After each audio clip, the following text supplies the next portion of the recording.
All of life is a game. All of it, says Kamal Gupta, a man who took big risks throughout his life.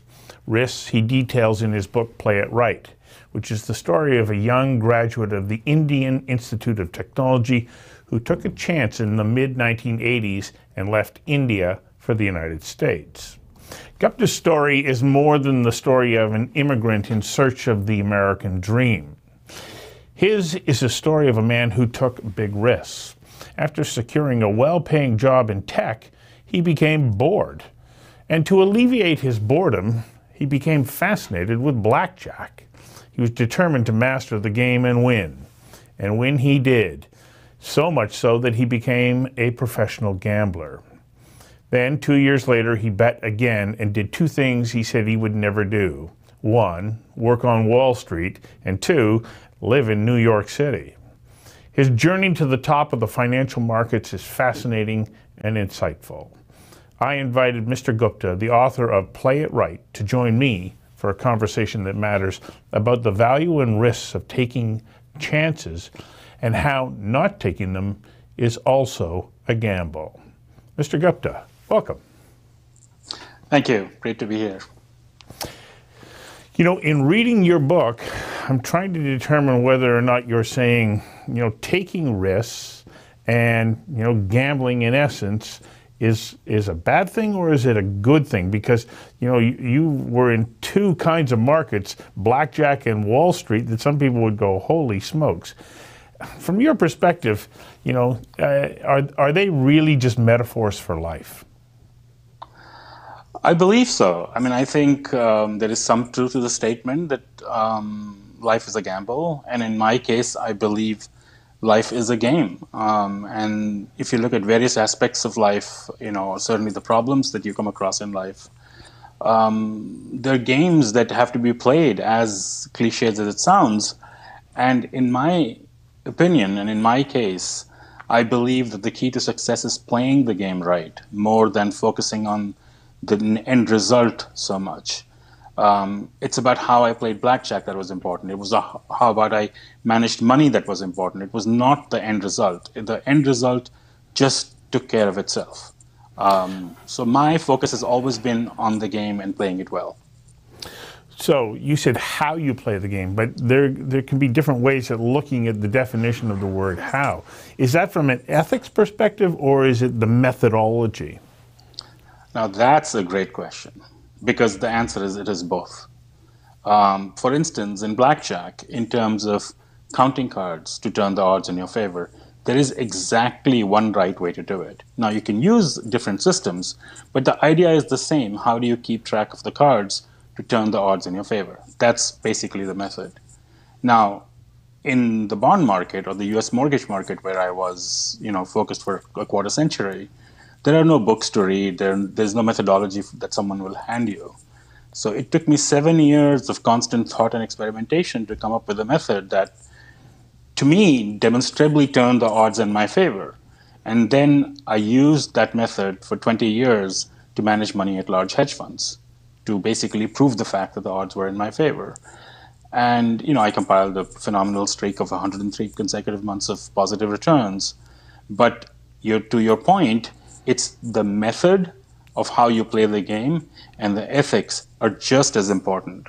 Because part of my battle with the casinos in blackjack was the fact that I found it outrageous that the casinos barred card counters. So essentially, if you had the audacity to use your brain while playing the game, they would kick you out, which means that they're only catering to gamblers who could easily be parted with their money.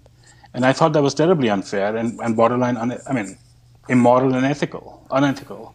So that's how I fought that. And in financial markets, I think ethics, especially for someone who's gone through the 2008 crisis, and as I detail in the book, I didn't see the crisis coming from a mile away, but I was, as early as 2004, I was terrified of CDOs and subprime mortgages, which, as it turned out, caused the crisis in 2007 and 2008. So there are a lot of decisions that I make in 2004, 2005, which are purely ethical in nature, and I'm outraged by what's going on around me, and I leave a really prestigious firm to go to a much smaller place, simply because I have a serious problem with the ethics of the large company that I'm working at. And that's a very important component in playing the game and playing it right. But also, you are, the fact that you had the ability to use your brain and win at blackjack shows that you have extraordinary mental capabilities. To be able to take that same kind of approach, which was to understand the rules and then figure out a method that could produce, as you pointed out, a winning streak more than 103 months, you had to develop a system. And there's people who are going to be watching this right now and say, okay, what is that system? There's a chapter in the book that details the system. There's a chapter, I think it's number 22, Yes. called The Mortgage Puzzle, which, because I figured when I was writing the book, if I'm going to talk about blackjack is easy. Anyone can pick up a book and learn how to count cards. The mortgage market is far more complex. Financial instruments are like unfathomable in terms of its complexity. So if I'm going to claim that I have a method, I have to detail it into some level of detail. So I believe it's chapter 22, but the title of the chapter is The Mortgage Puzzle. And it goes through starting with what a mortgage is, which everybody knows, to how to invest in that market, what are the reasons why everyone gets it wrong, and what is it that I do that's different. Can you give us 4 or 5 of the key points in that? I know that you want people to go buy the book, but at the same time, people who are watching right now are going to go, okay, give me more. Well, I was determined that if I was going to play this game, the odds had better be in my favor. So one of the core principles in life for me is I will not play a game unless I'm convinced that the odds favor me. Because the longer you play a game where the odds are against you, the more guaranteed you are of losing in the long run, which is why casinos have these huge buildings, and same is true for investment banks. So from the very beginning, I was determined to find an edge which was mathematically provable. Like the advantage that the player has in blackjack can be mathematically proven, which is why casinos throw you out, because they know it's true that you have the advantage. So I wanted something similar in the bond market. And otherwise, I have no interest in playing the game because anyone can roll dice. It doesn't take any skill. So, I mean, anyone can go play, blackjack and surrender the odds to the casino, right? It's not difficult. It's how you beat the casino that is hard. It's the same thing is true with financial markets. Anyone can beat the market for a short period of time. You can get lucky. So I was interested in finding a method which would beat the market for the long haul, and I detail in the book, in the chapter, exactly what the problems were that I was trying to solve and how I narrowed the bond market to a very, manageable problem. Like the bond market is a very vast and complex problem. So you sort of have to strip it down to components that can actually be quantified. And that's what I did. What I find also absolutely fascinating is that you never crumbled under the pressure, especially when you first got started working in the financial sector. Tell us a little bit about what it's like being dropped into the midst of that world with no experience and being on the receiving end of a testosterone-infused environment that is driven by fear and greed. I'd come to New York with the intention of giving it at least 2 years, that I was going to stick it out for 2 years, no matter what. So that's what I did. And at the end of those 2 years, I was probably more miserable than I've ever been in life. And it was not just the culture of the trading floor, it was also the business practices of investment banks. And the biggest problem that I had with Wall Street was in moving from Las Vegas to New York, I had switched sides. Now I was working for the house, the very idea of which I would have found abhorrent in Vegas because the casinos were my enemy. And when I came, because I didn't know the first thing about finance, I didn't know that investment banks are called dealers because they are the house. I mean, the connection only became clear to me is like they're dealers, but they're like blackjack dealers in Las Vegas. So, I mean, how did I go from being a blackjack player to becoming a blackjack dealer? I mean, it's just wrong. But then before I could become a player, I needed to learn how to play the game. So that's what took 7 years. But the business practices as well as the cultural environment of the place was extremely difficult for me to handle. And there is a point, in the book, somewhere like a third or half of the way into the story, where I come to a point where I felt like Wall Street had not only beaten me, but it had crushed my spirit and turned me into something that I despised, a quitter. So the question is, do I just run away from this battle, or do I go back and fight one more time? And well, I do go back. Spoiler alert. What are the components in your mind to being able to persevere and succeed, especially in a hostile, high level, environment like the financial markets? How does one work their way through racism, intimidation, aggressive behavior, first of all, to learn the system and then be able to start to master it? Well, what were some of those human characteristics that you discovered about yourself that now, looking back on them, you can say, these matter if you want to, fight your way through a difficult journey? I think the biggest quality that helped me during this journey was, in a word, resilience. Like, how do you take a beating and you keep on ticking, And there are many points in time in the book where I get beat down, whether when I first start gambling, or when I first show up on Wall Street, or even 2 years into my Wall Street career, or even while I'm working, at hedge funds. It's never easy, and there are obstacles in the way, and some small and some pretty large. But and this is a bit of a side note, but I've suffered from a certain kind of arthritis since I was 15 years old. And just having been in constant physical pain throughout my life has made me more resilient to other forms of pain and difficulties. So I can handle, as difficult as it was, and much against my wishes, I did go back after 2 years, after taking 100 days off. But I think the number one, it's this whole following the American dream is never going to follow a straight line for anyone. There's bound to be setbacks along the way. And the only way to overcome them is by being resilient. And then there's a whole bunch of other, qualities that you need to beat financial markets, which are the same as what you need to beat casinos, which is making sure you have an edge, be patient for an opportunity, make sure you play with a large bankroll. Casinos and Wall Street love people who play with a small amount of money, lose it all, and go home, and then come back again. You need, a casino's biggest fear is an informed gambler with a large bankroll who can take them on. And something similar works in Wall Street as well. But I think the number one quality is resilience. Well, I want to attribute another definition to you, and it comes from the book Antifragile. Are you familiar with this book? I'm not. And it's the idea that you're like a samurai sword. The more hits you take, the stronger and tougher you get. It's beyond resilience. It's like you drop a coffee mug off the floor and it breaks, but when you drop it off the floor and it bounces back and it's stronger as a result of the hit that it just took. And in reading your book, you take one hit after another, after another, after another, and you just seem to keep coming back stronger and stronger.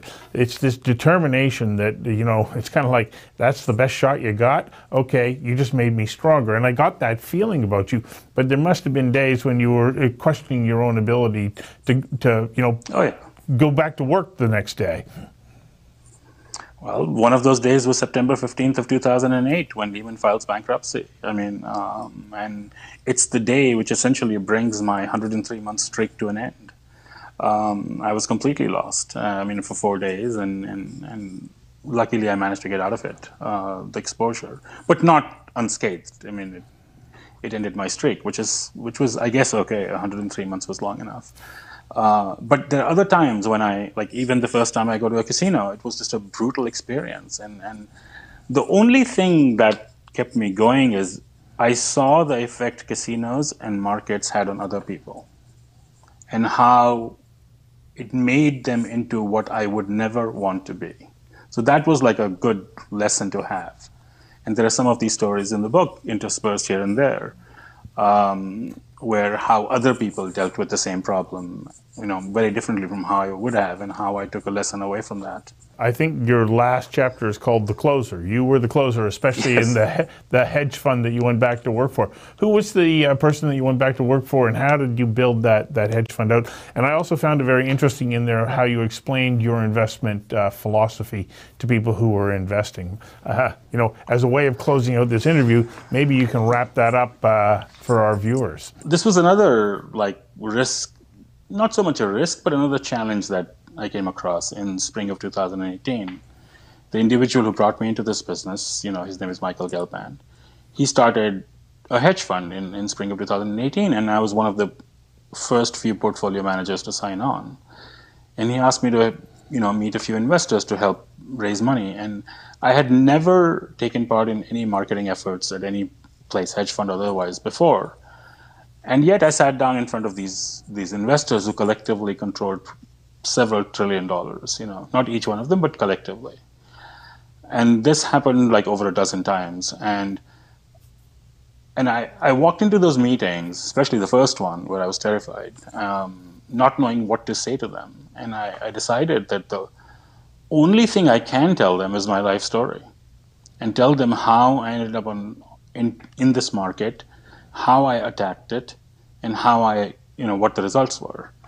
After all, what is marketing if not the telling of a good story? And I was, very pleasantly surprised by the effect my talk had on the future potential investors. And the talks went so well that the head of marketing at the hedge fund gave me a nickname, The Closer, which is why it's the title of the epilogue. And then, it wasn't all due to my efforts, because there were a lot of other people, big name people involved in the venture. But my contribution was to meet these investors and tell them my life story and tell them how I manage money, to give them a window into how this hedge fund was going to be run in the future. And in June of 2018, the hedge fund opened as the largest, with $8 billion under management, as the largest hedge fund launch in history. And that very idea, that gave me the idea of writing the book, by saying that maybe I should share the story with the world at large. So coming back to your concept of how you play the game, both from an ethical perspective and also from an approach perspective, in there you talked about your strategy about picking companies that also played the game well. Can you just give us a little insight into what that was, how you did that? In terms of the stock market, or in terms of in terms of the stock market, you said there were certain companies, certain kinds of companies that you would focus on. And once again, it's how they play the game as well, isn't it? Yes, I'll be happy to share that with you, because I had a very strict. I took a year off in 2012 because I was fascinated with the stock market, even though I'd never looked at the stock market before. And by the time 2009 rolled around, and I was working for this very large hedge fund called Millennium. I sort of felt like, I had accomplished a fair amount in the mortgage market, and I was on the lookout for a new game. And the stock market is a perfect challenge. So in 2012, I left Millennium to spend a year working on the stock market, and I went through the financials of 300 of the top 300 of the S&P 500 companies, and I went through their financials and balance sheets and income statements, and I found 10 or 15 that were worth owning. And the parameters that I used was, it was again back to how I attacked blackjack or the mortgage market. I wanted to make sure the odds were in my favor. The way I did that was to first make sure the companies had no debt. So any financial company was automatically disqualified because they all have tremendous leverage. Because I've seen what leverage can do to hedge funds and to financial institutions.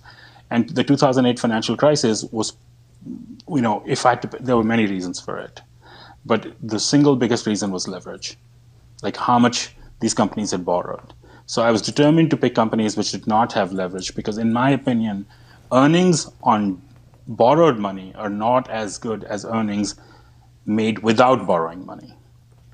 And then the second important criterion was stable earnings, meaning I don't want a company whose earnings go shooting up or down. And I don't want, I mean, again, it's just the way I managed money, which was like, I don't want volatile returns. I want very stable earnings. So I look for companies with, like, utilities are a great example. There was a company called Cisco, SYSCO. That was a great example, you know. So I went back and I especially saw what their performance was like during the financial crisis. Not so much the stock, because the stock price is a function of, you know, market sentiment, which I'm sort of trying to take out of the equation, right? You have to take emotions out of blackjack and markets. But so much so, but only what their earnings were like and what their stock price should have been. And the reason I left is because in 2012, with S&P around 12 or 1300, I was convinced the market was 40% undervalued. And it seems crazy that to say, I mean, that it seems obvious now that, you know, at 1200 on S&P 500, it was undervalued. But at the time, you would be surprised how many people thought I was crazy to say that. And I said, how many times in my life am I going to get a chance to buy some of the most liquid assets in the world, which I'm firmly convinced are 40% undervalued? And so I went back home, I bought these companies, I built a portfolio. Over the next 12 to 14 months, the S&P does go up to like 1700, which is roughly 40% higher. And Millennium asks me to come back. So, and they offered me a chance to manage money in the stock market as well as the bond market. I thought about it and I decided that you couldn't do two jobs, both of those jobs simultaneously, because the two markets are extremely different. And the games have to be played very differently, and I didn't think I had the mental capacity to switch from one to the other during the day. So I gave up on the stock market and went back to the mortgage market in 2013. And I was there till 2018. So all of which goes to your ability to navigate your way through complex environments. You have patience, you have faith, and you played the game within the rules. And these are the components of being able to play it right, are they not? They are. And one of the other big components is taking emotions out of the equation. Emotions, you know, cloud your thinking and invariably cause you to make decisions which are not optimal or right, for lack of a better word. So if you can unemotionally make sure the odds are in your favor, I mean, and that gets you pretty far along to winning the game. Well, it was a fascinating read, a really interesting book, and I really appreciate you taking the time today to join me for this conversation. Thank you very much. It was great to be here. Thank you.